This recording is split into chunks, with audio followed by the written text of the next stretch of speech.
It took the time to get in touch with Quinn Nystrom. Quinn is the DFL candidate for the Minnesota 8th District, taking on Representative Pete Stauber. She is kind enough to join us today to talk a little bit about the vice president's visit and the lack of follow-through on their promise of jobs that they did before. Quinn, thank you very much. I appreciate the time.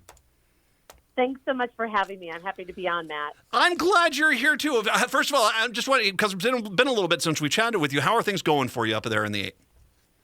You know what? They're going great. I think our campaign has just been continuing to grow momentum. I'll say we're even a little flattered. I think Stauber's running a little scared, and that's why they've had to bring in Ivanka, then Trump himself, and now Pence today. So I'll take it as a form of flattery. Well, and it should be mentioned that on primary night, I went and looked at the numbers up in 8. You ran unopposed, and you got more votes than Stauber, who's the incumbent, who had a primary. So there was a race on the Republican side, and you actually outdrew both of them in your just by people coming out and voting for you. That's a really good sign for your campaign.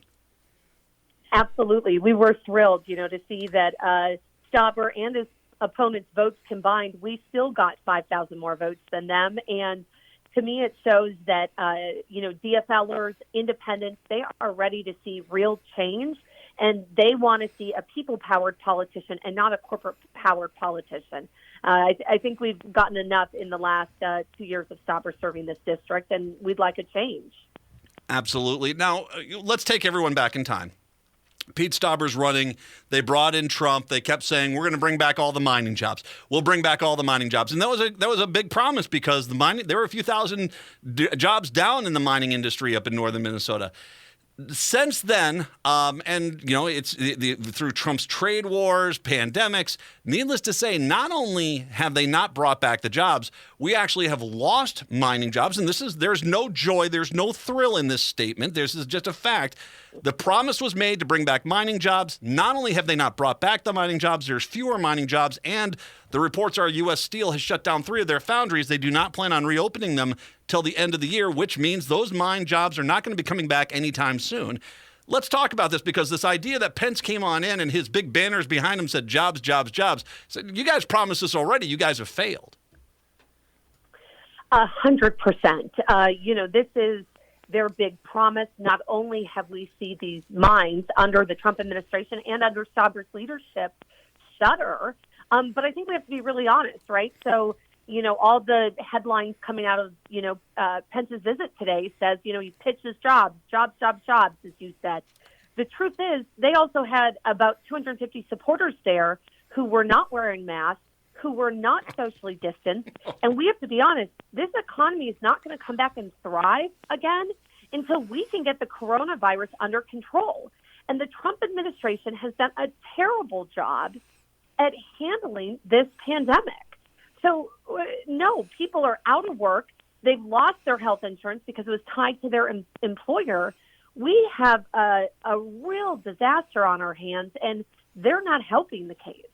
And your point is so on point, and that it's not just, we've talked about the loss of the mining jobs, but they're like every other community. Restaurants have closed, other jobs have closed. You get a business that tries to reopen, one person gets sick, they shut down. This has been going on. So the unemployment is still there. The lack of health care is still there. You are not going to, the total job losses due to the pandemic and Trump's mismanagement of this economy are astounding. And there they are saying, we'll just trust us another time. I don't think we can send Pete Stauber back to Congress because he's failed so spectacularly in just 2 years.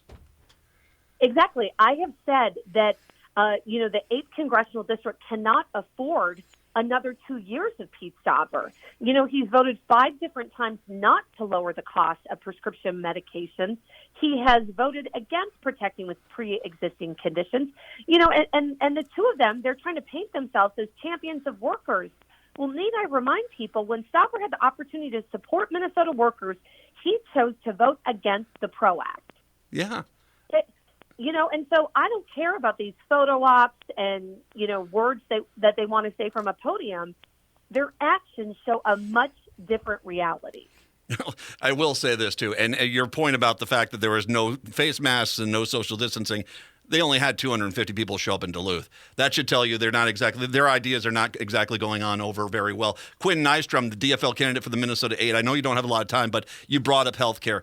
And it was embarrassing to watch Trump last night scream about how he's lowering prescription drug costs, that they're preserving pre-existing conditions, because those are two things they specifically have not done. And here the Republicans are after we are now 10 years after the Republicans promised they were going to replace Obamacare. They still don't have a plan in place. Costs are going up. Prescription drugs are going up. The cost of them are going up. They want to make pre-existing conditions a thing again.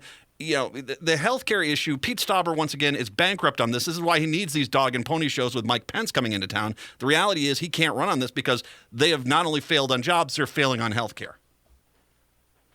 Exactly. I've said, and I know you and I have talked about it a lot, I would not have run for Congress if Pete Stauber wasn't so incompetent, especially around the issues of health care. People are dying in our state because they cannot afford life-saving medications, including insulin, including a plethora of other drugs. They can't afford to even pay for the health insurance premium. Now, he hasn't offered up any solutions. He only votes against lowering the cost, but that shouldn't surprise us because he takes money from pharmaceutical and health insurance PACs. We need to elect people to Congress who, like myself, are saying, I'm not taking any corporate PAC money because I actually want to fix this problem, and I'm not going to have my hands tied going to D.C. I want to bring up one other issue with healthcare, and that is I've been keeping track of Itasca County, where the Effie rodeo happened. And today they are 30 cases of coronavirus in Itasca County in the last 7 days alone. We're seeing it's just like Sturgis. You're going to see an explosion because people were not being safe. You're living in, some of your district is very rural, and the healthcare system in rural America has been annihilated over the last 30 years of conservative policies. Talk about the problems that the constituents are seeing up there and any ideas that you have to address the fact that we need a better, more expansive healthcare system that can address the rural parts of this country, this state and this country, better than we are right now, because right now we're woefully inadequate when it comes to things like a pandemic. Completely, Matt. We just found out this last month that the only pharmacy in Cook County that they currently have is going to be shuttering its doors at the end of this month. That means people in Cook County are going to have to drive nearly 100 miles round trip to get to the closest pharmacy. When people are relying on life-saving medications, or if they fall ill and they need a medication right away, especially in the dead of winter, we know how dangerous that's going to be for people to drive that far. Now, what we need to do is, on a federal level, we need to assist, with rural healthcare systems, with rural pharmacies, with encouraging doctors and healthcare professionals to take those jobs. We need to be investing in that, not taking money away from that.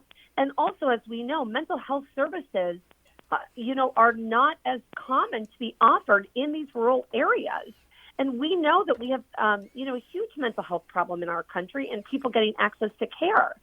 So, we need somebody who understands healthcare very, very well, and as a fourth generation, of the 8th District, having worked in healthcare myself and dedicating really my whole life to public service and fighting for affordable and accessible healthcare, we need a change in leadership in the 8th. And we should mention that Cook County, this is the very northeastern part of the state, the tip, Grand Marais, that goes up, runs on the Canadian border there, that has Lake Superior on the south side. If they're not going to have a pharmacy in that county. And can you depend on the mail service nowadays? I don't think you can. So you can't have a functioning society when medicine is so poorly distributed, healthcare is so poorly distributed, and then you have major crises on top of it. This is a nightmare, and this is all the Republicans. It's Trump, it's Pence, it's Stauber. They want more of this. They want 4 more years of this, and we can't afford that. No, we can't afford it. I have said, this election is about life and death. Stauber's on social media bragging about campaigning in crowded rooms surrounded by people who aren't wearing masks. Why isn't he doing the bare minimum to ensure that our schools and our small businesses can reopen safely? It's a complete neglect of the over 180,000 lives that have been lost because of this pandemic. And the Trump administration has been a complete failure in regards to this. I want everyone to donate, volunteer. This is the point, Quinn, where I always say, help your local DFLer, by all means, help those local races, but we need to flip the 8th. We need Quinn Nystrom in the Capitol. We absolutely have to have her there. Pete Stauber has been an unbelievable failure. We can help Quinn. She needs donations. She needs volunteers. It's Quinn for Congress, right? Yes. Yep. FOR. Quinn for FOR Congress.com, QUINN FOR Congress.com. I'll link to everything a little bit later on. Donate, please. Volunteer if you can. Help Quinn Nystrom take the Minnesota 8th back for sanity's sake, for goodness sake. Quinn, I appreciate the time. Thank you very much. It's such nice to talk to you. I'm so glad you're running up there. I so want you in the U.S. House. It would be great if you win this. Absolutely. Well, thank you so much for all your support, and appreciate you taking the time to talk about this important issue. No problem. Quinn Nystrom, kind enough to join us. Let's take a break. We'll get our final break in right now. 952-946-6205. 952-946-6205. Quinn Nystrom, Minnesota 8 Democrat of the Day. It's the Matt McNeil Show right here on AM 950.